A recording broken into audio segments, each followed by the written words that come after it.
ప్రియమైన స్నేహితులారా, ఈ దినము ఒక ప్రత్యేకమైన దైవ సందేశాన్ని మీకు తెలియచేయాలని నేను సిద్ధపడి ఉన్నాను. కనుక కొద్ది నిమిషాలు మీ మనస్సును ప్రశాంతంగా ఉంచుకుని ఈ దేవుని మాటలు శ్రద్ధగా వినాలని ప్రభు పేరిట మీకు తెలియచేయుచున్నాను. స్నేహితులారా, మన యొక్క వ్యక్తిగత జీవితంలో పురుషులైనా, స్త్రీలైనా, యవన బిడ్డలైనా, అలాగే నడి వయసులో ఉన్నటువంటి తల్లిదండ్రులైనా, అలాగే వృద్ధాప్యంలో ఉన్నటువంటి తల్లిదండ్రులైనా, ఎవరైనా మానవులందరి పట్ల దేవునికి ఒక ప్రత్యేకమైన ప్రణాళిక ఉన్నది. కాబట్టి కొన్ని విషయాలు మనము ఆలోచన చేస్తే, ప్రియమైన స్నేహితులారా, మనము ఎక్కడో పుడతాం, ఎక్కడో మారుమూల పల్లెటూరులో లేకపోతే గ్రామాలలో జన్మిస్తాం.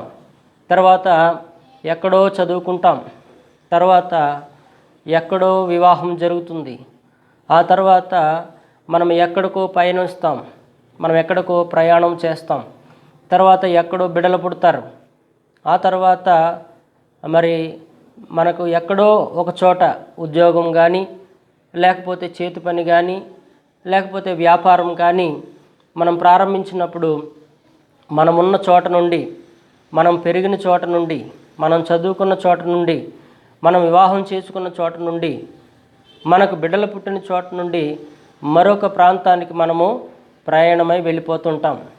అయితే కొన్నిసార్లు అనుకుంటాం, ఏమిటి నా పరిస్థితి ఇలా ఉంది అని మనము అనుకుంటూ ఉంటాం. కానీ ప్రియమైన స్నేహితులారా, నీ పట్ల దేవునికి ఒక ప్రత్యేకమైన ప్రణాళిక ఉంది. నీ కుటుంబం పట్ల, నీ బిడ్డల పట్ల, నీ పట్ల ఒక ప్రత్యేకమైన ప్రణాళికను దేవుడు ఏర్పాటు చేస్తాడు. కాబట్టి ఈ ప్రణాళికలో మనం ఏం చేస్తామంటే, కొన్నిసార్లు మరి దేవునికి విరోధమైనటువంటి పాపములు చేసిన వారుగా ఉంటాం. అదే బైబిల్ గ్రంథం ఏం చెప్తుందంటే, రోమిలు రాసిన పత్రిక 3వ అధ్యాయము, మరి 3వ అధ్యాయంలో మనం చదువుకున్నట్లయితే 23వ వచనాన్ని మనం చదువుకుందాం. ఏ భేదము లేదు, అందరూ పాపము చేసి దేవుడు అనుగ్రహించు మహిమను పొందలేకపోతున్నారు. ప్రియమైన దేవుని బిడ్డలారా, ఏ భేదము లేదు, అందరూ పాపము చేసిన వారని దేవుని పరిశుద్ధ గ్రంథం మనకు తెలియజేస్తుంది. కాబట్టి అవ్వ, ఆదాము మొదలుకొని నేటి వరకు కూడా ప్రతి మానవుడు కూడా పాపము చేసినటువంటి వ్యక్తి. ఎప్పుడు పాపం చేశాడు అంటే, తల్లి గర్భములో ఉండగానే మానవుడు పాపము చేసినట్టుగా దేవుని వాక్యము సెలవిస్తుంది. కాబట్టి ఈ యొక్క మనుషులు చేసిన పాపము కడిగివేయటానికి ప్రభువైన యేసుక్రీస్తు వారు ఈ భూలోకానికి మానవుడిగా జన్మించాడు. మనము చేసినటువంటి పాపముల కొరకు, మనం చేసినటువంటి అతిక్రమముల కొరకు ఆయన శిక్షించబడ్డాడు.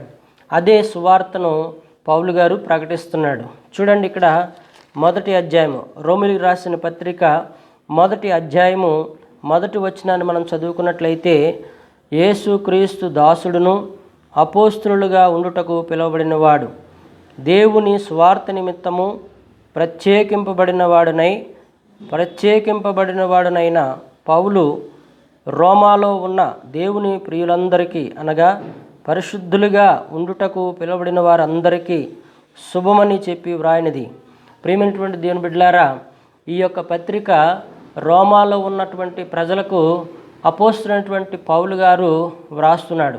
ఈ పౌలు దేని కొరకు పిలువబడ్డాడంటే, అపోస్తలులుగా ఉండుటకు పిలువబడ్డాడు. అంటే దేవుని సువార్తను ప్రకటించటానికి దేవుడు అపోస్తలుడైన పౌలును ఏర్పాటు చేసుకున్నాడు. తన యొక్క వ్యక్తిగత జీవితంలో చూస్తే, సౌలుగా ఉన్నప్పుడు ఆయన దోషకుడు, హానికరుడు, హంతకుడు, దోషి, అనేక రకాలుగా ఆయన పాపం చేసి దేవునికి ఇష్టం లేని క్రియలు చేసినటువంటి వ్యక్తి. అలాంటి సందర్భంలో దేవుడు ఒక మెల్లని స్వరము ద్వారా ఆయనతో మాట్లాడి ఆయన యొక్క జీవితాన్ని మార్చివేసినటువంటి దేవుడు ప్రభువైన యేసుక్రీస్తు వారు. ప్రియమైన స్నేహితులారా, నీ యొక్క వ్యక్తిగత జీవితంలో కూడా మరి సౌలు లాంటి బ్రతుకు నీలో కూడా ఉండి ఉంటుంది. దూషకుడుగాను, హానికరుడుగాను, అంతకుడుగాను, మోసగాడుగాను, దేవునికి ఇష్టం లేని క్రియలు చేసినటువంటి వాడుగా నీ వ్యక్తిగత జీవితం కూడా ఉండే ఉంటుంది. కాబట్టి ప్రియమైనటువంటి స్నేహితులారా, ఈ యొక్క దైవ సందేశం నీ కొరకే అని నీవు గ్రహించాలి. కాబట్టి ఇక్కడ మరి పౌలు సువార్త ప్రకటిస్తున్నాడు. ఏమని ప్రకటిస్తున్నాడంటే, రోమీలు రాసిన పత్రిక 1వ అధ్యాయం 16వ వచనం, సువార్తను గూర్చి నేను సిగ్గుపడిన వాడును కాను, సువార్తను గూర్చి నేను సిగ్గుపడేవాడును కాను. ఎలయనగా నమ్ము ప్రతి వానికి, మొదట యూదునికి గ్రీకు దేశస్థునికి కూడా రక్షణ కలుగు చేయుటకు ఇది దేవుని శక్తి అయి ఉన్నది. ప్రియమైనటువంటి దేవుని బిడ్డలారా, ఈ యొక్క సువార్త ఎవరికి ప్రకటించాడు పౌలు గారు అంటే, మొదట యూదులకు సువార్త ప్రకటించాడు, తర్వాత గ్రీకు దేశస్థులకు కూడా సువార్త ప్రకటించాడు. ఈ సువార్త వలన మనకు ఉపయోగం ఏమిటి అంటే రక్షణ కలుగుతుంది. హల్లెలూయా. ఏం కలుగుతుంది అంటే రక్షణ కలుగుతుంది. ఈ రక్షణ లేకపోతే మనము క్రీస్తు రాజ్యానికి మనము వారసులుగా ఉండలేము. కాబట్టి ప్రియమైనటువంటి దేవుని బిడ్డలారా, మనం మొదటే చదువుకున్నాం, మనం ఎక్కడో పుడతాము, ఎక్కడో పెరుగుతాము, ఎక్కడో వివాహం అవుతుంది, ఎక్కడో బిడ్డలు పుడతారు, ఎక్కడో సెటిల్ అయిపోతాం. లాస్ట్ టైంలో ఏదో ప్రాంతం నుంచి మరొక ప్రాంతానికి వెళ్ళి బ్రతకవలసిన అవసరం వస్తుంది. ఈ యొక్క ప్రయాణం అంతట్లో కూడా ఎక్కడో ఒక చోట దేవునికి ఇష్టం లేని క్రియలు మనం చేస్తాం. దేవునికి ఆయాసకరమైనటువంటి పాపములు మనము చేసిన వారుగా ఉన్నాం. కాబట్టి ఈ రక్షణ సువార్త ఎవరి కొరకు అంటే నీ కొరకు, నీ బిడ్డల కొరకు, నీ కుటుంబ సభ్యుల కొరకు ప్రభువైన యేసుక్రీస్తు పౌలును ఒక ప్రత్యేకమైన వ్యక్తిగా ఏర్పాటు చేసుకున్నాడు. కాబట్టి ప్రియమైన సహోదరి, నీవు అనేక సార్లు దేవునికి ఇష్టం లేని క్రియలు చేసి ఉండొచ్చు. నువ్వు పుట్టింది మొదలుకొని ఈ క్షణం వరకు నువ్వెన్ని రకాల పాపాలు చేశావో ఒకసారి ఆలోచన కలిగి ఉండాలని ప్రభు పేరట మీకు తెలియచేస్తున్నాను. ప్రియమైన సహోదరుడా, నీవు పుట్టింది మొదలుకొని ఈ రోజు వరకు, ఈ క్షణం వరకు ఎన్ని రకాల పాపాలు చేశావో ఒకసారి జ్ఞాపకం చేసుకోవాలి. ఎందుకంటే దేవుని వాక్యము సెలవిస్తున్న మాట సత్యమైనది, యథార్థమైనది. అందుకే ఇక్కడ అంటాడు, రోమీ పత్రిక 3:23 అంటున్నాడు ఆయన, ఏ భేదము లేదు, అందరూ పాపము చేసి దేవుడు అనుగ్రహించు మహిమను పొందలేకపోతున్నారు. కాబట్టి నమ్మువారు ఆయన కృపచేతనే క్రీస్తు యేసు నందలి విమోచనము ద్వారా ఉచితముగా నీతిమంతులుగా తీర్చబడుచున్నారు. హల్లెలూయా.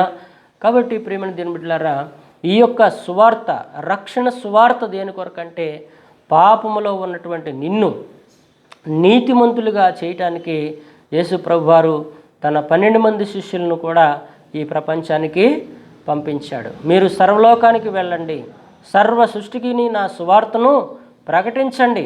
ఎవరైతే నమ్ముతారో వారు రక్షించబడతాడు, ఎవరైతే నమ్మడో వాడికి శిక్ష విధించబడుతుందని. కాబట్టి ప్రియమైన దేవుని బిడ్డలారా, ఈరోజు మనం తెలుసుకోవాల్సినటువంటి అతి ప్రాముఖ్యమైనటువంటి అంశం ఏమిటి అంటే, మనము రక్షణ కలుగ చేయుటకు ఈ సువార్త అనేది దేవుని శక్తి అయి ఉన్నది. కాబట్టి స్నేహితులారా, నువ్వు ఇంకా రక్షించబడలేదేమో, లేకపోతే దేవుని వాక్యం గురించి నీకు సరైన అవగాహన లేదేమో, ఈరోజు దేవుడు నీతో మాట్లాడుతున్నాడు. ఏ భేదము లేదు, అందరూ కూడా పాపము చేసి దేవుడు అనుగ్రహించే మహిమను పొందుకోలేకపోతున్నారని. కాబట్టి ఆనాటి అవ్వ ఆదాములు పాపము చేయకముందు దేవునితో ఎంతో చక్కగా చనువుగా మాట్లాడేవారు. ఎప్పుడైతే దేవుని ఆజ్ఞను అతిక్రమించిందో అవ్వమ్మ తర్వాత ఆదాము దేవుని ఆజ్ఞను అతిక్రమించి ఆ చేయకూడని పని చేసి దేవుని మహిమను వారు కోల్పోయారు. కాబట్టి చెట్టు చాటుకెళ్ళి దాక్కున్నారు. దేవుని స్వరం విన్నప్పుడు వారు దిగంబరులమని తెలుసుకుని చెట్టు చాటుకెళ్ళి దాక్కున్నప్పుడు దేవుడు పిలిచాడు, ఆదామా నువ్వు ఎక్కడున్నావు అన్నప్పుడు, నీ స్వరం విన్నప్పుడు నేను దిగంబరిగా ఉన్నాను కనుక భయపడి చెట్టు చాటును దాక్కున్నాను అన్నాడు. ప్రియమైన దేవుని బిడ్డలారా, ఈరోజు పాపం చేసిన ప్రతి వాడు కూడా భయపడతాడు, దాక్కుంటాడు. కానీ దేవుడు నీకు ఒక అవకాశం ఇస్తున్నాడు. ఏంటంటే ఏ భేదం లేదు, అందరూ పాపం చేసిన వారే.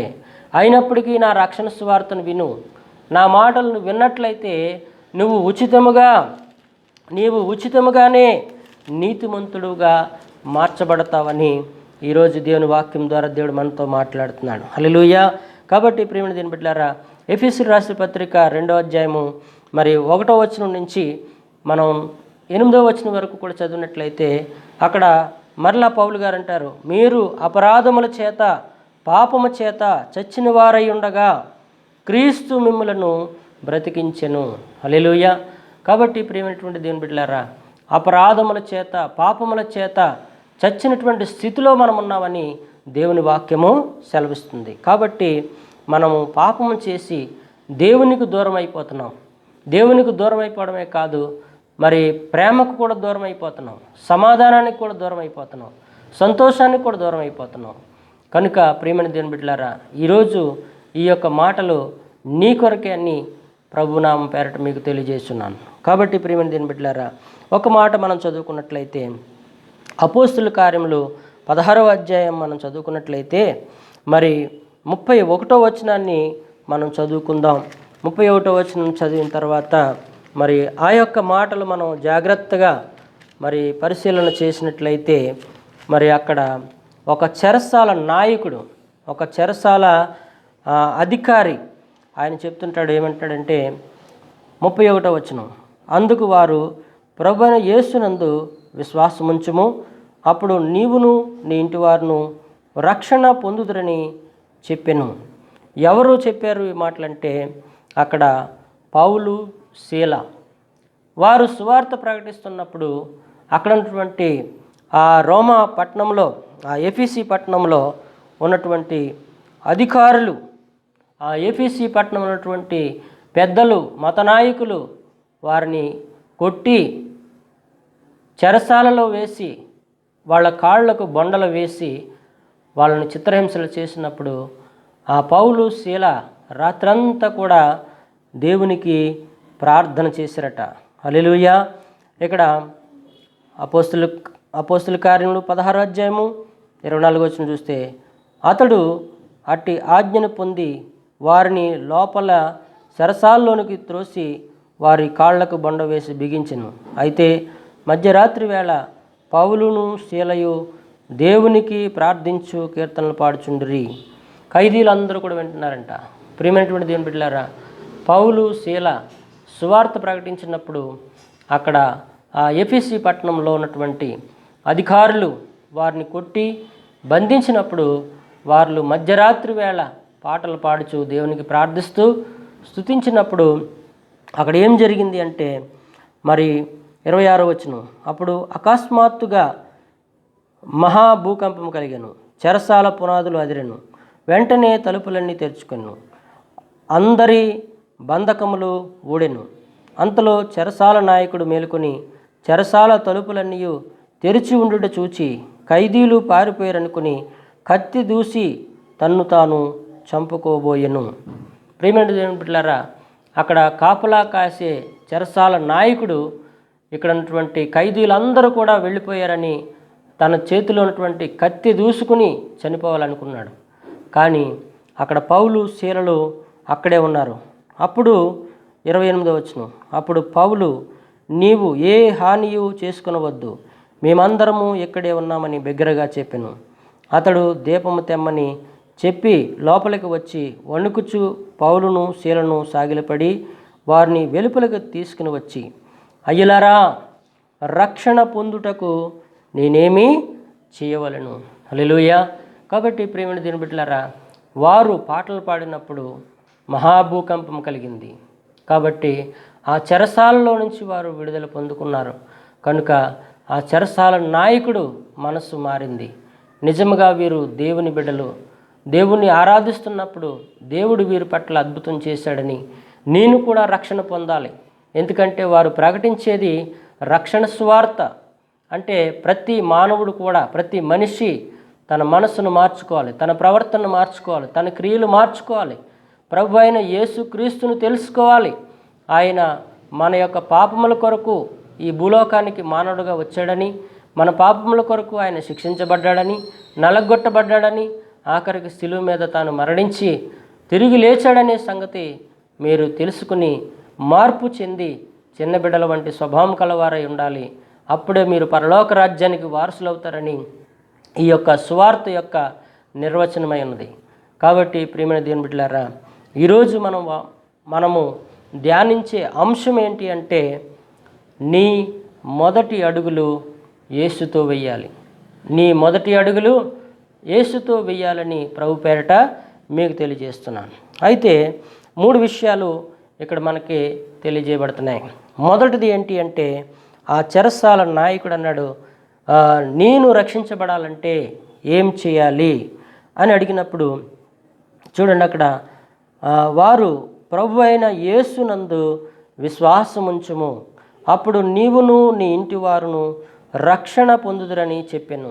కాబట్టి ప్రియమైన దేవుని బిడ్డలారా, ఏ భేదము లేదు, అందరూ పాపము చేసి దేవుని యొక్క మహిమను కోల్పోయినటువంటి వారు. కాబట్టి మనం చేయవలసినటువంటి మొట్టమొదటి పని అంటే ప్రభు అయిన యేసుక్రీస్తునందు విశ్వాసం ఉంచాలి. ఆయన నా కొరకు ఈ భూలోకానికి మానవుడుగా వచ్చాడని, నా కొరకు గాయపరచబడ్డాడని, నా కొరకు సిలువ మీద మరణించాడని, అలాగే నా పాపములు ఆయన సిలువ మీద మోసాడని నువ్వు విశ్వాసంతో నమ్మినట్లయితే నీవును నీ ఇంటి వారు కూడా రక్షించబడతారు. ప్రియమైన దేవుని బిడ్డలారా, అలాగే రెండవదిగా మనం చూసినట్లయితే మరి నిర్గమాకాండం 25వ అధ్యాయము 8వ వచనంలో అంటాడు, నేను వారిలో నివసించినట్లు వారు నాకు పరిశుద్ధ స్థలమును నిర్మించవలను. ప్రియమైన దేవుని బిడ్డలారా, దేవుడు మోషేతో చెప్పాడు, మోషే ఇదిగో నేను నీతో మాట్లాడాను, తర్వాత నేను మీ మధ్యలో నివసిస్తాను, కాబట్టి మీరు నాకు ఒక పరిశుద్ధమైన స్థలాన్ని నిర్మించాలని చెప్పాడు. కాబట్టి మనం చేయవలసింది ఏంటంటే, ఒకటి, మనం రక్షించబడాలి అంటే మొదటిగా యేసునందు విశ్వాసం ఉంచాలి. రెండవది, మనం రక్షించబడాలంటే దేవునికి ఒక ప్రత్యేకమైనటువంటి స్థలం, అంటే నీ హృదయంలో దేవుని కొరకు ఒక ప్రత్యేకమైన స్థలాన్ని మరి దేవుడు ఇవ్వాలని కోరుకుంటున్నాడు. తర్వాత 2 కొరింథీ పత్రిక 6వ అధ్యాయం 16వ వచనంలో చూస్తే, మీరు జీవము గల దేవుని ఆలయమై ఉన్నారు, నేను వారిలో నివసిస్తుంటాను, నేను వారితో నడుస్తాను అని చెప్తున్నాడు. కాబట్టి ప్రియమైన దేవుని బిడ్డలారా, దేవుడు ఆత్మ ప్రతి మనిషిలో కూడా ఉంటుంది. కానీ మనం చేసినటువంటి పాపాన్ని బట్టి, మనం చేసినటువంటి తిరుగుబాటు తత్వాన్ని బట్టి పరిశుద్ధాత్ముడు దుఃఖపడుతూ ఉంటాడు. హల్లెలూయా.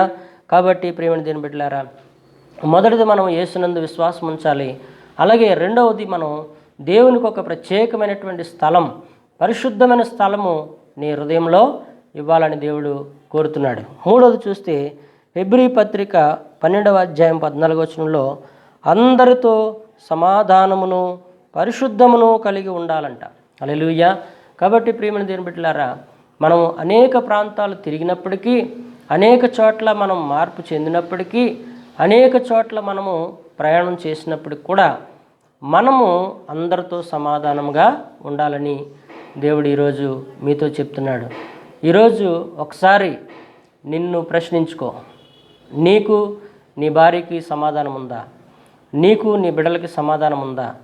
నీకు నీ సహ ఉద్యోగస్తులకు సమాధానం ఉందా? నీకు నీ తోటి సేవకుడికి సమాధానం ఉందా? నీకు నీ చుట్టుపక్కల వారికి సమాధానం ఉందా? చూడండి ప్రియమైన దేవుని బిడ్డలారా, ఎవ్వరికి కూడా సమాధానం లేదు.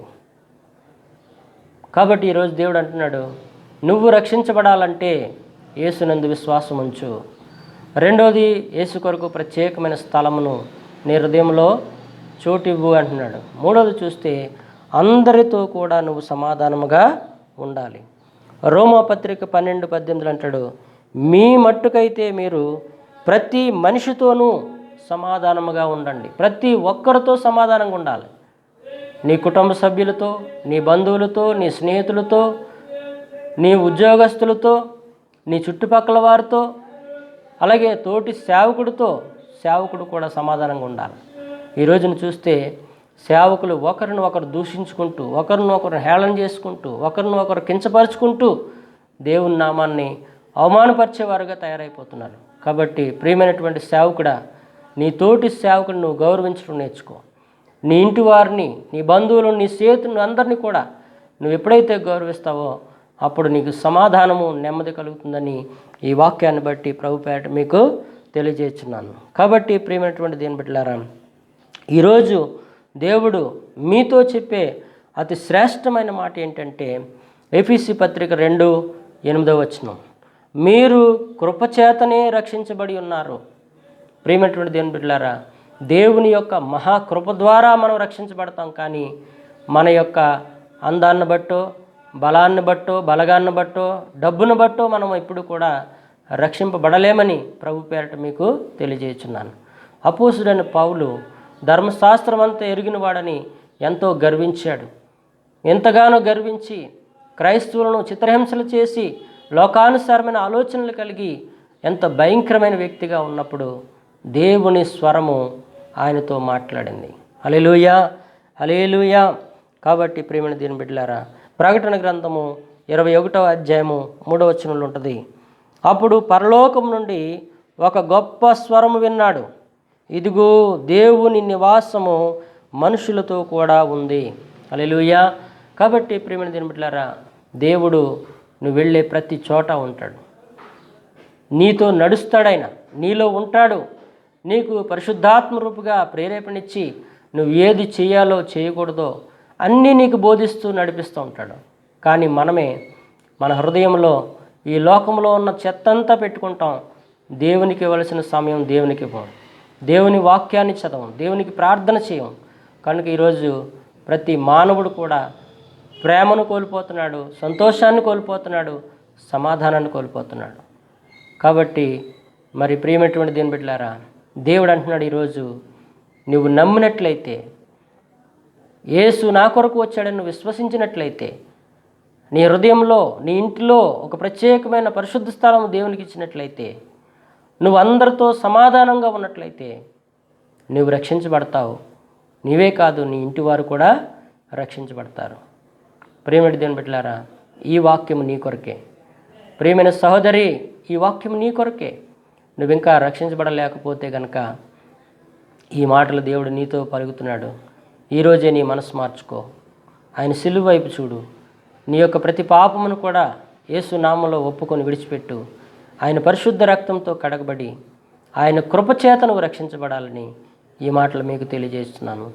ఈ మాటలు దేవుడు మీ హృదయంలో భద్రపరచునుగాక. ఆమేన్. చిన్న ప్రార్థన. మహాపరిశుద్ధుడా, కృపగల దేవా, యేసు ప్రభువా, ఈ మాటలు విన్న ప్రతి కుటుంబాన్ని దీవించండి. వారు వారి కుటుంబ సభ్యులందరూ రక్షించబడి నీ రాకడకు సిద్ధపడే కృప దయచేయమని ప్రభువైన యేసుక్రీస్తు నామములో ప్రార్థిస్తున్నాం తండ్రి. ఆమేన్, ఆమేన్, ఆమేన్.